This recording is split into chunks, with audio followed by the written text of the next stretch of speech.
Welcome back, SethBling here. Today we continue my quest to create a 360 card custom Mario themed Magic the Gathering draft cube. If you missed what this whole project is all about, go check out the first video in the series. There's a link in the video description where I talk about what I'm trying to accomplish, all the strategies and everything I'm trying to build. So in this video, I'm going to talk about a bunch of Architect cards. This is the Mario Maker part of the set. And I'm going to record 5 videos all at once, so over the next 4 days you'll see one video for each of the themes, and there's going to be some random cards kind of thrown in with each type of strategy or part of the set. In this video though, Architect cards, and we're going to start off with I Made This. I love the title for this card, and it definitely conveys what's going on with the card. So this is, like I said, it's for the Mario Maker theme. In Mario Maker, there's this trope of you can copy somebody else's level, but like change it slightly, and it's your level, and no one knows that you didn't make it. And so you've probably seen the "I made this" meme on the internet before. But anyway, so let's get to what the card does. So it's got this publish ability, which you'll see on every card that references Architect. If there are 4 or more card types among permanents you control, you're an Architect for the rest of the game. So that triggers kind of when you've got like a creature, an artifact, an enchantment, and a land. So you have to kind of work towards it. You have to build your deck right so you can have all those things. But once you do, you get some powerful effects. This one costs 2 blue, counter target spell. If you're an Architect, exile it instead. You may cast that card as long as it remains exiled, and you may spend mana as though it were mana of any type to cast that spell. So if you don't have Architect, it's just a counter spell for 4, which is not a great rate, but if you're forced to do it, you can, and it can definitely counter powerful spells. But if you are an Architect, you get to basically put the card in your hand and ignore any like color restrictions that would prevent you from casting it. So you get to take your opponent's card and cast it for yourself. They don't get the card, but you do. I made this. I love this card. And the art's nice too. I actually ripped this art off of what used to be World 1-1, or I replaced the art on World 1-1 with other art. But the art is like, you're just taking an old level. This is in this case, this is Nintendo's own level, Mario or World 1-1 from Super Mario Bros. 1. You're just kind of repainting it, adding a new coat of paint, and calling it yours. So I think this card is a really nice package. It's definitely an impactful card, and it gives you a good reason to be in the Architect theme. Next up, we have colorful platforms. This was a card design based on seeing this art. This art, of course, very representative of some of the earlier colorful side-scrolling platformer Marios, Mario 3 especially. Had these very colorful platforms with the little like screw holes in the corners and stuff. So this colorful platforms is something you put on a land. You take a land, you slap on some colorful platforms, and you call it a level. So it's an enchant land. It's got publish. Whenever enchanted land is tapped for mana, add white or blue. So green, white, and blue are the colors of Architect in this set. If you're an Architect, create a treasure token instead. So if you don't have Architect, you just get to make white or blue now. If you are an Architect, then you get to make a treasure token, and you can tap that for blue or white if you want. You can also tap it for red or black or green, and you can save the treasure token. So this lets you store up mana for future turns, which is a pretty cool ability. Also, it's part of what is kind of emerging as the theme of green-white in this set. Green-white is sort of like a mid-range pair of colors. It's cards that are, defend well, attack well, are like impactful on the board into the mid-game and even into the late game. So let's take a look at Toad Shopkeep, which plays on this treasure token theme. So Toad Shopkeep, you may remember also from Mario Bros. 3. If you go to a Toad house, you get to pick a box and it'll give you some power up. So in this case, Toad Shopkeep comes with 3 treasure tokens. When it enters the battlefield, you create 3 treasure tokens, and you can pay blue and sacrifice a treasure token if you're an Architect to draw a card. So it's got this publish ability as well. So he comes with the 3 chests, and you can sacrifice the chest to get whatever's in it. Works really well with other Architect cards because this is sort of both a creature and an artifact in terms of turning on or activating this publish ability. And if you have other things that generate treasures, you can use them to draw additional cards. You can also use these treasure tokens for other things. You can use it for mana, but there's other ways to use it on other cards in the set. So it's a nice strategic card around the treasure token theme. Next up is Toad's House. This is another really strong card. I'm sort of like didn't have enough architect presence in green white, and especially in green, and so you see me designing a few cards in that space. So it's another card with publish. As long as you're an architect, creatures you control get +1/+1. So this sort of effect usually appears in white. In this set, green is the main color that generates a lot of tokens, and we'll see that on some more cards, especially in a few videos when I get to the villains part of the set. But in green-white, there's a few ways to generate a lot of creatures, but also just in villains, there's a lot of ways to generate a lot of creatures. And so having all of your 1/1 minions become 2/2s is really impactful.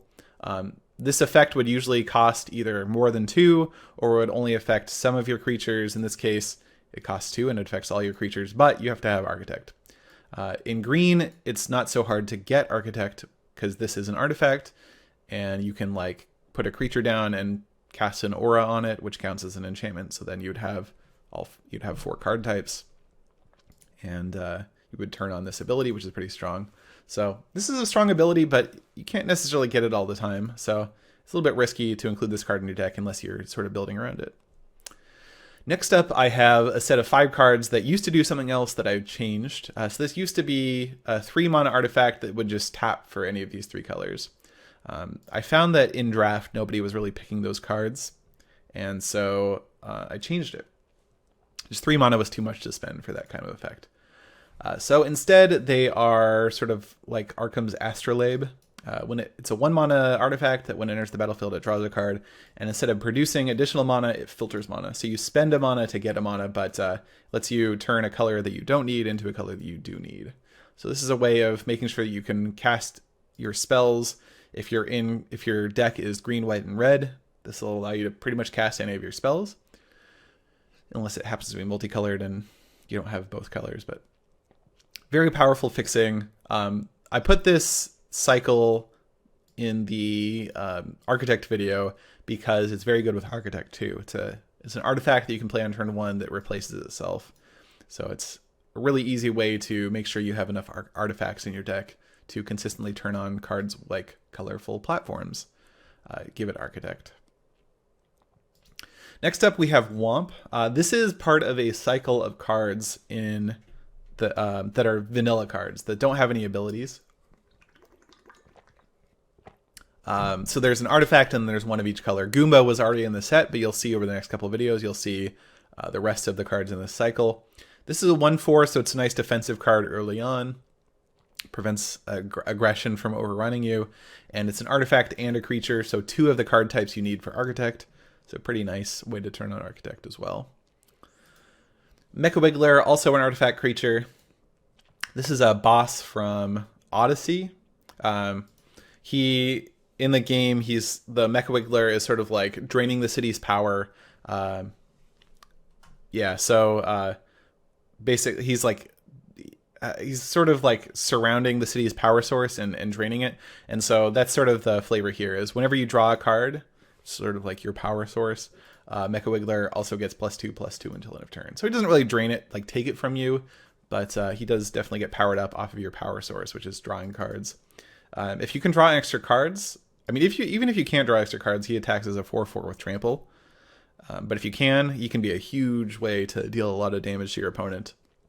And trample means he's pretty hard to block. So, cool card, nice for both green, white, and green, red. They can both be pretty aggressive. And green, white has a lot of ways to draw cards, like we saw with, say, Toad Shopkeep. Magikoopas Blast is a blue spell that gives you an artifact. So Magikoopa shoots at these sort of like beams of magic, and whatever they hit will turn into a random thing.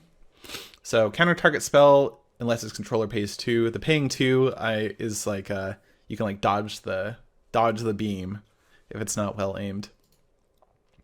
If it's countered this way, each player creates a treasure token. So you're giving your opponent a treasure token, but you're also getting one for yourself. Strategically, that's kind of nice because since this is an instant and you're playing this on your opponent's turn, you're probably going to be the first one to be able to take advantage of the treasure token. You'll untap and be able to use it. And also, that treasure token can turn on Architect, just like the previous artifacts we just talked about. So, pretty nice card. This set definitely needed some more counter spells, so this is one of them. Gourmet guy. Here, this is just like a dude. So this is a version of Reclamation Sage that's white. So it's like a color shifted card. Gourmet guy is, I don't know, basically just a justification for this card. Basically, I think I needed more artifact and enchantment removal in the set. There's a lot of artifacts and enchantments in the set, and there weren't enough ways to deal with them. So when this guy enters the battlefield, you may destroy target artifact or enchantment. It's a pretty simple card. And then the last card for this video is Gushin. This card I think is really strong, but I haven't really had a chance to see much of it in play. So this is a reference to an old Magic card called GUSH. GUSH was an instant that cost, well, it had this mana cost. It was an instant that drew 2 cards, and you can return 2 islands you controlled to your hand in order to cast it, instead of like paying its mana cost. So this is a reference to that card. It has the same mana cost, and its activated ability is return 2 lands you control to their owner's hands in order to draw 2 cards. So this is how this basically like casts GUSH over and over, but only for its alternate cost. So longtime players of Magic will definitely recognize this, and it sounds powerful to me, but we haven't had much of a chance to playtest it. One problem is it's a little bit fragile as a creature with only 2 toughness. It's not very hard to kill, but a very powerful effect if it does stick around. Well, that'll do it for this video. If you're interested in this project, check out reddit.com/r/Mario the Gathering. That's where people are posting card ideas and stuff. You'll see like this card was inspired by a couple of people from the subreddit. Actually, I think it was inspired by those people on stream.